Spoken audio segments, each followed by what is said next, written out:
Big boss ಮನೆಯಲ್ಲಿ ಗೆಲ್ಲೋ ಉದ್ದೇಶನ ಸೈಡಿಗಿಟ್ಟು team ಒಳಗೆ ಒಂದು ಸೀಕ್ರೆಟ್ ಮ್ಯಾಚ್ ಸ್ಟಾರ್ಟ್ ಮಾಡಿದ್ರು. ಗೇಮ್ ಪ್ಲಾನ್ ಒಂದು ಲೆವೆಲ್ ತನಕ ಇದ್ರೆ ಓಕೆ, ಸ್ವಂತ ಟೀಮಿಗೆ ಉಲ್ಟಾ ಹೊಡೆಯಕ್ ಹೋದ್ರೆ ಟ್ರಾಜಿಡಿ ಅಲ್ಲಿಂದ ಪ್ರಾರಂಭ ಆಗುತ್ತೆ. ಹಾಯ್, ಬಿಗ್ ಬಾಸ್ ನಲ್ಲಿ ಈಗ ತಾನೇ ಪ್ರೋಮೋ ಬಿಟ್ಟಿದ್ದಾರೆ. ಕಿಚ್ಚನ ಪಂಚಾಯತಿಯಲ್ಲಿ ಕಿಚ್ಚ ಸುದೀಪ್ ಅವರು ಸರಿಯಾಗಿ ಕ್ಲಾಸನ್ನು ತಗೊಳ್ತಾರೆ ಅಂತಾನೆ ಹೇಳ್ಬೋದು. ಹಾಗಾದರೆ ಯಾರಿಗೆಲ್ಲ ಕ್ಲಾಸ್ ತಗೊಳ್ತಾರೆ ಏನು ಅಂತ ನೋಡೋಣ. ಅದಕ್ಕೂ ಮೊದಲು ನೀವೇನು ನಮ್ಮ ಚಾನಲನ್ನು ಸಬ್ಸ್ಕ್ರೈಬ್ ಮಾಡಿಲ್ಲ ಅಂದರೆ ಈಗಲೇ ಸಬ್ಸ್ಕ್ರೈಬ್ ಮಾಡಿ. ಬನ್ನಿ ವಿಡಿಯೋ ಶುರು ಮಾಡೋಣ. ಇವತ್ತಿನ ಕಿಚ್ಚನ ಪಂಚಾಯತಿಯಲ್ಲಿ ಸುದೀಪ್ ಅವರು ಸಾಕಷ್ಟು ವಿಚಾರಗಳನ್ನು ಮಾತಾಡ್ತಾರೆ ಅಂತಾನೆ ಹೇಳ್ಬೋದು. ಸುದೀಪ್ ಅವರು ಹೇಳ್ತಾರೆ, ಗೆಲ್ಲುವ ಉದ್ದೇಶವನ್ನು ಸೈಡ್ಗಿಟ್ಟು ಮತ್ತೆ ಗಿಲ್ಲಿಗೆ ಕ್ಲಾಸನ್ನು ತಗೊಂಡಿದ್ದಾರೆ ಅಂತಾನೆ ಹೇಳ್ಬೋದು.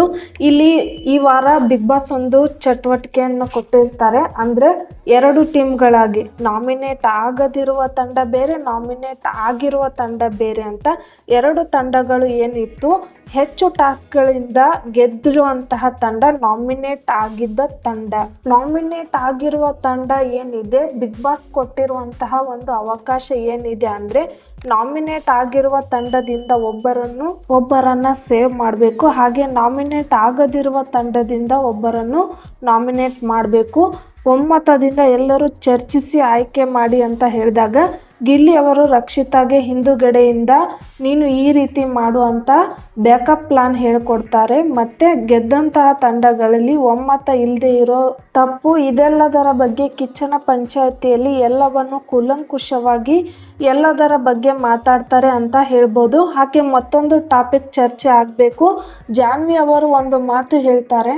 ಜಾನ್ವಿ ಅವರು ಈ ರೀತಿ ಯಾಕೆ ಹೇಳ್ತಿದ್ದಾರೆ ಗೊತ್ತಾಗ್ತಿಲ್ಲ. ಸ್ಪಂದನ ಬಂದ ದಿನದಿಂದ ಸೇಫ್ ಆಗಿ ಆಡ್ತಿದ್ದಾಳೆ. ಅವಳು ಕಲರ್ಸ್ ಅಲ್ಲಿ ಕೆಲಸ ಮಾಡಿದ್ದಾಳೆ, ಅದಕ್ಕೆ ಅವಳನ್ನು ಹೊರಗೆ ಕಳ್ಸಲ್ಲ. ಹಾಗೆ ಫ್ಯಾನ್ಸ್ ಫಾಲೋಯಿಂಗ್ ಬಹಳ ಇದೆ, ಈ ಕಾರಣದಿಂದ ಅವಳು ನಾಮಿನೇಟ್ ಆಗಲ್ಲ ಅಂತ ಮಾತಾಡ್ತಾರೆ. ಸ್ಪಂದನ ಆಗಿರಬಹುದು, ಇನ್ನು ಯಾರೋ ಆಗಿರಬಹುದು, ಕಲರ್ಸ್ ಕನ್ನಡದಲ್ಲಿ ಧಾರಾವಾಹಿ ಮಾಡಿದ್ದಾರೆ.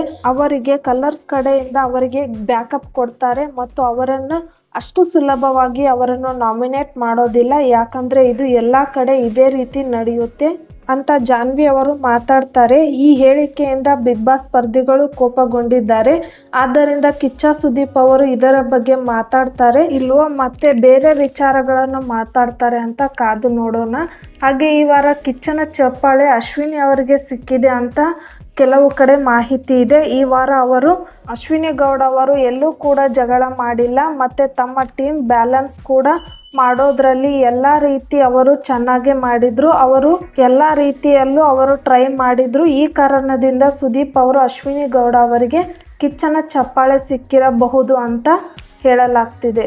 ಈ ಥರ ಇನ್ನಷ್ಟು ವಿಡಿಯೋಗಳಿಗಾಗಿ ನಮ್ಮ ಚಾನಲನ್ನು ಸಬ್ಸ್ಕ್ರೈಬ್ ಮಾಡಿ.